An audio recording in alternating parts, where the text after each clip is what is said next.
সর্ষের তেলে 5 ফোড়ন, 2টো শুকনো লঙ্কা, তেজপাতা ফোড়ন দিলাম।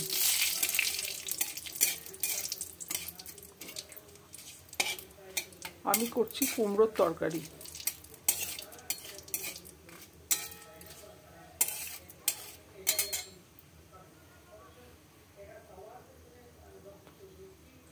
আমার ভাজা হয়ে গেছে।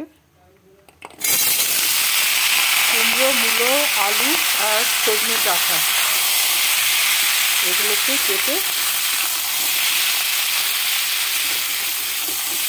দিলাম।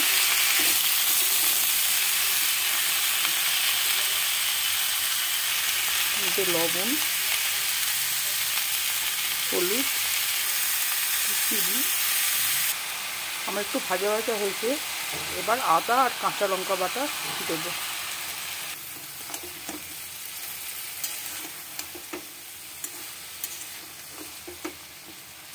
এবার এই মশলাটাকে একটু ভালো করে কষাবো।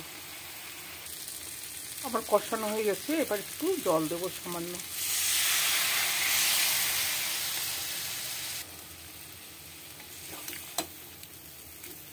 ঢাকা দিয়ে সবজিগুলোকে একটু সেদ্ধ করব। আমার তৈরি হয়ে গেছে কুমড়োর তরকারি।